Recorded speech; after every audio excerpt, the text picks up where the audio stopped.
A continuación, la entrevista en Libertópolis AM. Estamos de vuelta en Libertópolis por la mañana cuando son las 7:04 AM y desde aquí, desde el Watchtower de la Libertad, hoy tenemos una entrevista importante con los embajadores. Rodrigo Bielman, que está de forma presencial aquí con nosotros, él es diplomático de carrera y conocedor del derecho internacional, y con Luis Fernando Andrade, él está vía virtual, también economista y ex embajador. Primero les damos la bienvenida a ambos. Buenos días, bienvenidos, gracias por estar a estas horas de la madrugada, Luis Fernando y Rodrigo. Muchas gracias. Buenos días. Te escuchamos. Tenés tu micrófono apagado, Luis Fernando. Gracias. Ahora sí, no. Híjole. Bueno. Entonces, hablando del tema, pues vamos a hablar acerca del conflicto de Irán. En realidad estábamos procurando esto desde antes de que se anunciara ese cese al fuego entre Irán, Israel y Estados Unidos, porque ya estaban involucradas las tres naciones. El presidente Trump, a través de su red social Truth Social, anunciaba con bombos y platillos en lograr un acuerdo de cese al fuego, y de hecho pues decía ahí que ya una cosa medio rara, porque entre las cosas que decía era en 6 horas unos, en 12 horas otros, y Dios bendiga a no sé quién, a no sé cuántos, a no sé qué, a toda la familia, y que esta iba a ser llamada la guerra de los 12 días. Y ahí usted puede ver, sí, el tweet, tal vez lo podemos agrandar, solamente bueno, no es tweet, es True Social, pero ahí está.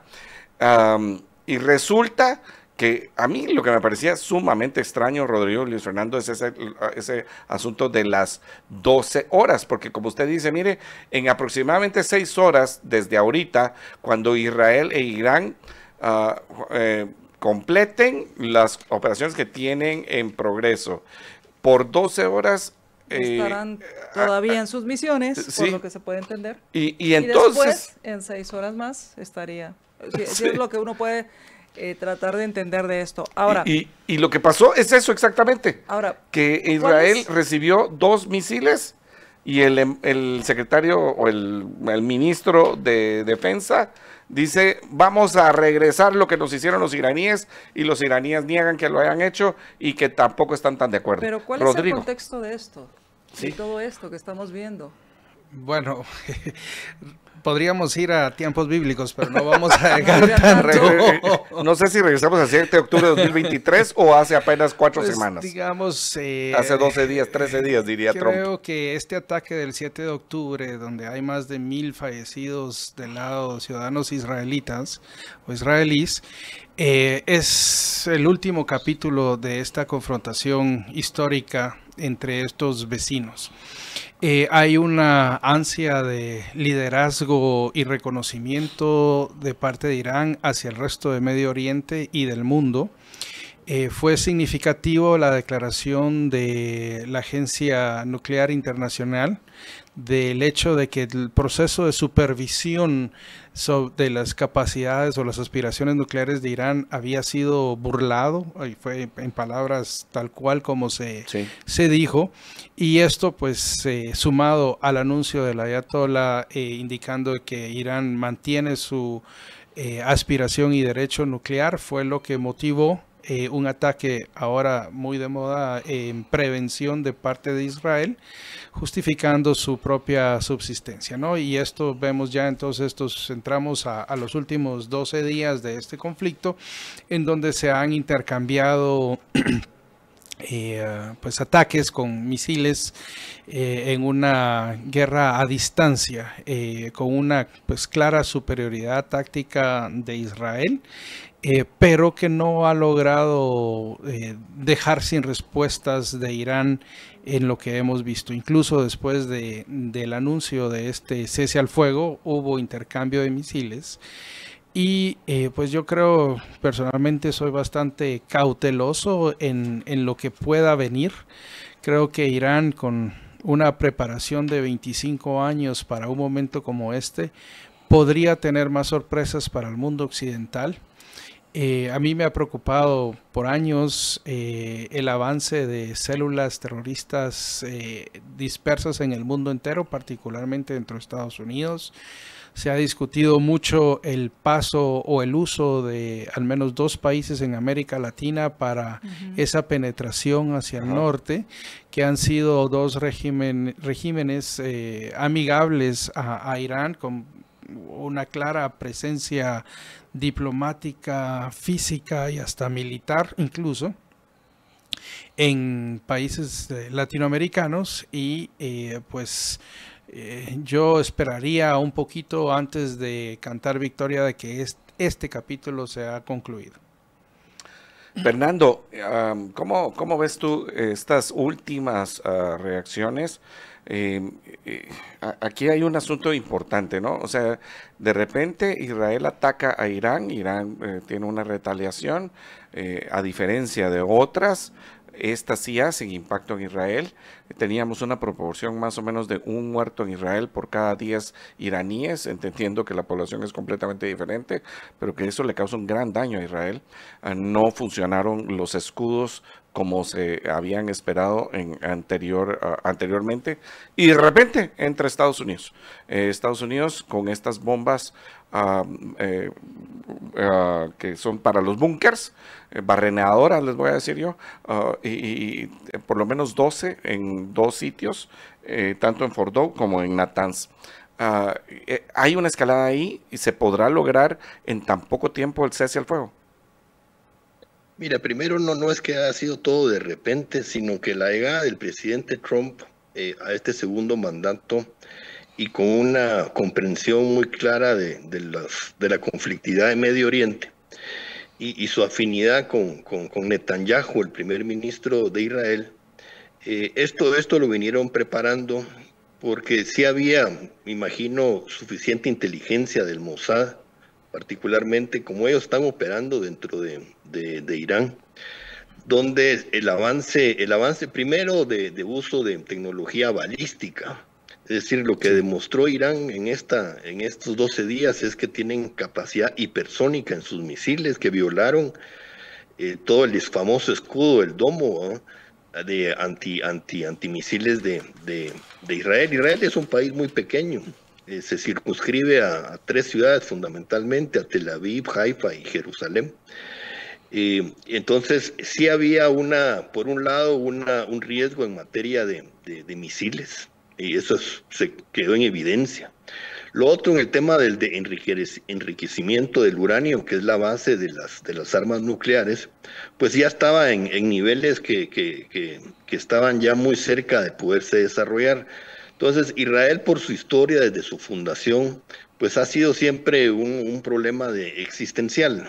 Y los Estados Unidos a lo largo de los años han sido una pieza clave para darles apoyo y prepararlos para su defensa existencial. Lo que pasa es que Irán es una potencia en la región que supera a Egipto, a Siria o a Jordania, todos los países que en algún momento le hicieron frente a Israel, a Irak después. Pero la historia de la civilización persa o el imperio persa es distinta. Aquí hay, y se ha demostrado, mucha capacidad a pesar de las sanciones y de las guerras, porque acuérdense que también Occidente apoyó a Saddam Hussein en Irak por 8 años en una guerra contra los iraníes. Entonces, esto no es nuevo. Se fundamenta en el conflicto palestino, que no ha tenido una solución duradera. Y inclusive los ataques terroristas del 11 de septiembre también fue una muestra de la ¿qué le diría yo?, de la actitud hacia Estados Unidos, particularmente por el apoyo a Israel. Y eso fue a principios de siglo, pues ya son casi un cuarto de siglo de una lucha contra el terrorismo. Irán logró diseñar toda una estrategia a través de proxies, le llaman la guerra. Al no estar Egipto, Siria, Jordania, pues usaron milicias, las entrenaron en el Líbano. También Israel tuvo una incursión muy fuerte en el 82 en el Líbano. Entonces usaron milicias radicales, extremistas, terroristas, en Hamas, en lo que es Gaza hoy, por eso están en guerra también ahí. el Líbano, Siria con Saddam también era otro lugar. Irak, aún cuando habían sido derrotados, pues siempre quedó milicia, los hutíes en Yemen. Es decir, lograron articular, hostigar a Israel. Lo que pasa es que en los últimos, diría yo, 4 años, y a partir del 7 de octubre, que sorprendieron a la inteligencia militar de Israel, y por eso se inicia una nueva ofensiva, primero en Gaza, pero después articulado con Yemen, pero ahora es con Irán. Estos 12 días lo que ha demostrado es, uno, la decisión del presidente Trump de jugarse con Israel nuevamente y llevar una negociación que estaba en el ámbito diplomático, llevarlo a otro nivel a través de la presión, de la fuerza, de la medición de fuerza. El presidente Trump lo que hace es sorprender a sus interlocutores, a sus rivales, y uno cree que va a ser como suicida o un kamikaze, y aquí va a haber una confrontación global, y él maneja mucho la comunicación discreta. Él se habla con Putin, y lo hace frecuentemente con todos. Habilitó a Putin a pesar de la guerra en Ucrania, y la relación de Irán con Rusia es muy cercana. Entonces aquí ha habido una diplomacia muy discreta, a pesar de los golpes que se han pegado Israel e Irán en estos 12 días, pero todo esto tiene límites, y lo sabe Trump, porque él ofreció bajar el petróleo, no pelear, no entrar a ninguna guerra. Entonces, consciente de eso, sabía que esto era un pulso para llegar a una negociación. La fuerza que utilizaron el día sábado y las respuestas también de Israel, y la participación muy discreta de Putin de llegar a un acuerdo, también los chinos. A nadie le conviene en el mundo un escalamiento global. Lo que se utilizó en los medios de comunicación, porque aquí hubo mucha desinformación. Algunos medios ya hablaban de una tercera guerra mundial. Yo estaba sorprendido cómo exageraban las cosas, cuando es un estilo de negociación muy particular del presidente Trump, pero también los iraníes exageran. Hacen unas narrativas que dicen, bueno, estos son también como kamikazes, y no es así. También Israel hace su parte. Entonces, a veces es difícil tener un criterio muy objetivo, pero yo creo que con lo que anunció ayer el presidente Trump de un cese de hostilidades, que es un cese de hostilidades, no es que vayan a dejar de ser enemigos, no. Lo que pasa es que ahorita viene otra forma de negociar, de evitar la confrontación. Yo esperaría que se abra una puerta hacia una negociación donde Estados Unidos, liderándola, con alguna medida con Putin y China y el mundo islámico y el Golfo Pérsico. Acuérdense que el presidente Trump estuvo hace unas semanas en el Golfo Pérsico y quiere hacer los socios en inversiones en Estados Unidos en el tema energético. Entonces, aquí hay intereses que se cruzan de mutua conveniencia. Los acuerdos de Abraham que lograron avanzar en términos del primer periodo de Trump, pues fue un buen inicio entre Israel y el Golfo Pérsico, algunos países del Golfo Pérsico. Yo esperaría, y le voy a dar un tono optimista a esto, que Irán, los golpes a Irán han sido fuertes, no los veo yo provocando de momento, situaciones que pongan en riesgo la seguridad de los Estados Unidos. Dios guarde, ellos lo saben.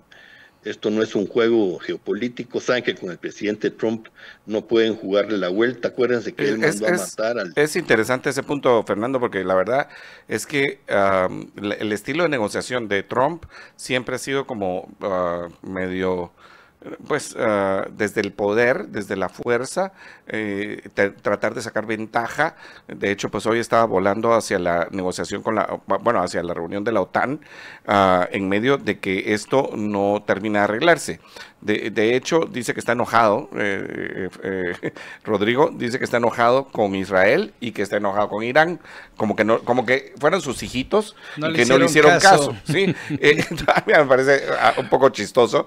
Y por supuesto lo que decía Fernando, o sea, no es solamente lo nuclear, es lo balístico, que es lo que puede llevar un arma nuclear, una bomba nuclear a otro lado.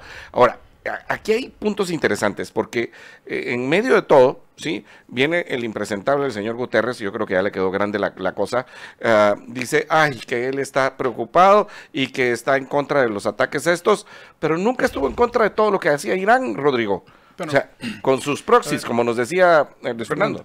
Mira, lecciones de estos conflictos que estamos viendo, Rusia, Ucrania, Irán, ¿sí? Israel, es el avance tecnológico. Ya no vemos una guerra convencional con tropas en tierra, es todo a distancia, todo tecnología.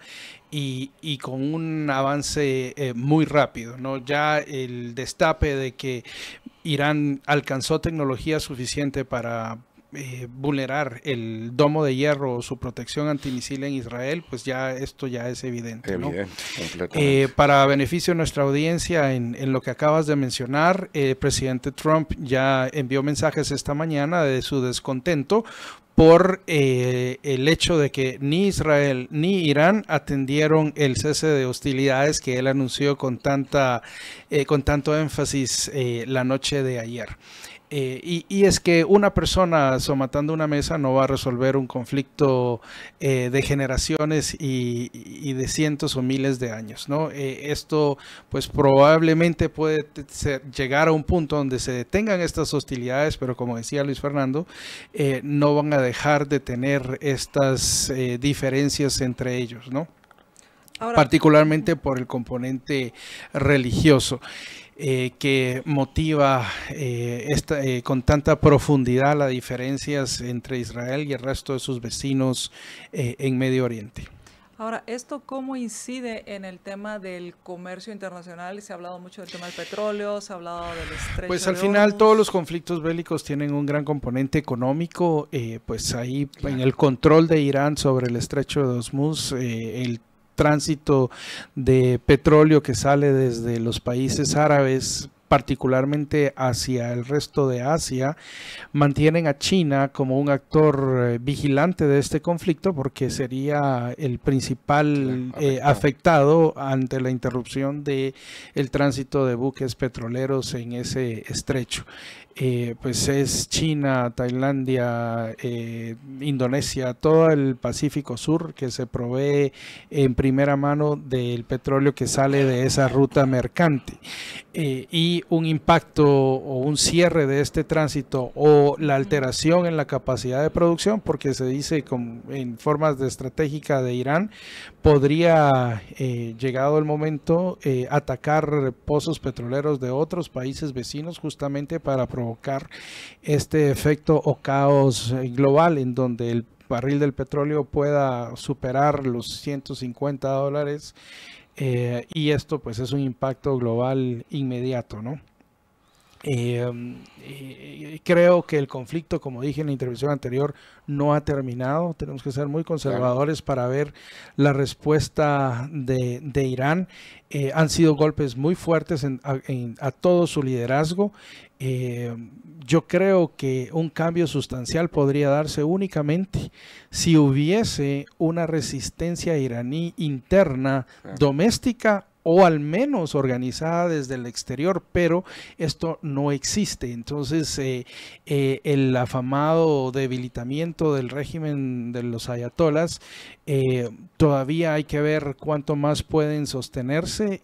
Su líder principal, se dice, ya designó a sus sucesores en caso de que él termine como un mártir de esta causa. Y esto pues podría encender incluso un movimiento de esta naturaleza, podría encender aún más la resiliencia de ese espíritu del imperio persa que dominó esa región por siglos en la historia. Luis Fernando, y yo creo que ese es un punto importante. O sea, yo creo que hay dos cosas ahí. Una, el estrecho de Hormuz. Si tú atacaste a Irán y no pensaste en controlar el estrecho de Hormuz, como que de plano no tienes dos dedos de frente para ir a una guerra.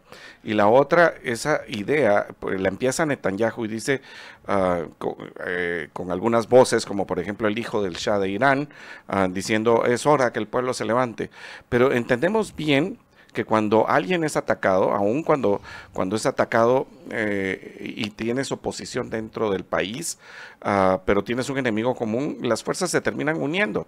Es como cuando atacaron a Estados Unidos, se unen los demócratas y los republicanos. Cuando pasa no sé qué, se unen el nacionalismo, ahí tiene algo primero. Y esto pues pareciera ser que está pasando en Irán también. Además de que, o sea, el pueblo podrá tener disidencia con los ayatolas, pero si no tiene poder para hacer nada, esto no va a cambiar nada, Luis Fernando. Tienes toda la razón. El pueblo iraní ha cerrado filas. Es un pueblo pues milenario, ¿verdad? Entonces la religión es un factor de unidad. Es un pueblo muy orgulloso, muy capaz. Han sido siempre muy autónomos, con capacidades propias, admirables. Ellos con este ataque preventivo de Israel también unificó al mundo islámico. Es que ellos no se quedaron aislados. Ellos tienen, digamos, todos los países rivales en ciertos momentos, como son sunitas y los iraníes son chiitas y a veces son extremistas entre ellos, a veces hay siempre diferencias, pero esto de Israel también recibió el apoyo de todo el mundo islámico. Y eso iba también en detrimento de los mismos Estados Unidos. Esto fue un pulso, como ya se había dado anteriormente en febrero, solo que ahora son 12 días con misiles más sofisticados, con la intervención de los Estados Unidos, donde las negociaciones, todo es negociación. El mismo Trump lo dijo, después de haber atacado el día sábado: mire, esto no es una declaración de guerra, esto solo es destruir la capacidad nuclear. O sea, entender a Trump es muy importante en esta fase, cómo él aproxima las negociaciones, cómo él no tiene prejuicios. Él habla con Putin. ¿Por qué el presidente Biden nunca hablaba con Putin? Lo puso y él es un actor en la geopolítica regional. ¿Quién lo entiende, Luis Fernando? Esa es la parte, ¿quién lo entiende? Este señor es de veras inentendible en algunas de las cosas que hace. A mí algo que me llama la atención... ¿Qué va a pasar? Que tenemos... o sea, hay una tensión enorme, y ya ves que aunque hay gente que está diciendo Tercera Guerra Mundial, y Luis Fernando nos dice, no, eso no va a pasar, es poco probable, la verdad, pero habrá una capacidad de negociación desde desde una demostración de fuerza como la que se ha hecho, porque eso pareciera ser que en algunos momentos de la historia ha funcionado. Sí, pues el fuerte siempre domina al débil, pero acá todavía no me queda tan clara esa fortaleza o cuál es la debilidad final del régimen en Irán. No hemos tenido evidencia irrefutable de la destrucción de estos sitios de desarrollo nuclear en Irán, más allá de la cobertura de que se hizo, pero todavía está por verse si en efecto ese objetivo de destruir la capacidad de desarrollo nuclear de Irán fue alcanzado. Irán, pues en su manejo de retórica también, pues dijo todo lo que necesitábamos sacar se sacó y no había nada que se pudiera destruir y lo seguimos teniendo. O sea, no sabemos realmente a ciencia cierta si efectivamente se le ha quitado esa herramienta a Irán de aquí a futuro. Confiamos y esperamos de que esta manifestación de fuerza sea suficiente mensaje para llamar a que este conflicto en este capítulo concluya, porque la destrucción ha sido recíproca. Ya Israel ha sido golpeado en infraestructura como nunca antes. De parte de Israel ha sido bastante quirúrgica su ataque, en Irán probablemente no tanto, pero la preparación en Israel pues ha permitido que hayan menos bajas en la población civil. Tenemos guatemaltecos que se quedaron atrapados en este conflicto y que nos han estado compartiendo sus vivencias desde esta crisis que el mundo entero está viendo. El liderazgo del presidente Trump se está viendo lastimado con esto que comentamos de que anuncia un cese de hostilidades y horas después todo continúa como que si su intervención no fue suficiente. Y recordemos que para Irán el gran enemigo final es Estados Unidos. Israel es porque es lo que le queda más cerca, más fácil, pero el objetivo final de ese mundo islámico radicalizado o extremista es Estados Unidos. Hemos visto durante los últimos 25 años esta lucha contra el terror, pero el terrorismo es algo que nunca se va a acabar, ¿verdad? No hay forma de acabar con el terrorismo cuando las personas están dispuestos a morir por una causa. Pues ese extremismo es impredecible finalmente, por mucha despliegue de inteligencia o de seguridad que se pueda tener, siempre van a haber vulnerabilidades que se van a explotar, y por eso decía en mi primera intervención esta mañana, yo soy bastante conservador en querer esperar a ver si Irán tiene una capacidad estratégica de atacar o de responder bajo tácticas de una guerra de guerrillas, sino un enfrentamiento global de una tercera guerra mundial. No veo a China ni a Rusia entrando en una forma directa, porque pues a ninguno le conviene que ninguno de los tres grandes entren en ese escenario. Creo que la contención o la tentación de uso nuclear puede estar controlada en este conflicto, y esperemos que así sea. ¿Ha fracasado Naciones Unidas, Luis Fernando? Yo creo que es un tema importante. Naciones Unidas fue creada para que no ocurrieran este tipo de conflictos, pero era sobre todo entre naciones. ¿Qué pasa cuando no es entre naciones, sino que utilizas a los proxies y no pareciera haber condena? Al contrario, pareciera ser que hay una mirada para un lado, o si no es una mirada para un lado, es apoyar a pueblos que están gobernados por terroristas. Pues mira, el Consejo de Seguridad, que es la máxima autoridad del sistema de Naciones Unidas, y precisamente es para velar la paz y la seguridad internacional, pues ha venido poco a poco debilitándose, y en el caso precisamente de Trump y de Israel, inclusive en el tema de la guerra de Gaza, la Corte Internacional de Justicia ha señalado a Netanyahu como un sujeto de provocador de genocidio. Si él viajara, pues lo podrían capturar en teoría, pues igual Putin. La guerra de Ucrania, por ejemplo, es un enfrentamiento indirecto entre la OTAN y Rusia. O sea, miembros del Consejo Permanente se están confrontando, cuando se supone que eran pues permanentes en el sentido de la estabilidad del mundo. Inclusive cuando la Guerra Fría, el Consejo de Seguridad de alguna forma funcionaba, y hubo periodos de tonto, ¿eh? De una distensión y de no confrontación. Había más diplomacia, más alto nivel. Aquí lo que ha habido poco a poco es un deterioro de ese orden internacional. Efectivamente, los ataques terroristas del 11 de septiembre, ya sin tener a la Unión Soviética, y que se suponía ya había un mundo más estable, pues a partir de ese momento sí se generó esa lucha no convencional y difícil controlarlo, y se sigue la batalla, pero tiene un origen. El origen es el Medio Oriente. Es un tema religioso en parte, pero también está el asunto palestino, que ellos le llaman la ocupación. Israel ocupa el territorio. Entonces se vuelven temas muy complejos, donde las guerras son el común denominador, y como no se resuelve, y Naciones Unidas no logra ninguna mediación, ha logrado avanzar o que se cumplan los acuerdos. Entonces, lo que está pasando el día de hoy es que las grandes potencias, en esto voy a enfatizar a Estados Unidos y a Rusia, por la naturaleza del presidente Trump, que por alguna razón se lleva bien con Putin. Es decir, es una cosa extraña, porque son ellos dos los que están decidiendo la estabilidad del global. El apoyo, el habilitar a Putin en la guerra de Ucrania le quitó peso a Francia y a Inglaterra, que son miembros del Consejo de Seguridad.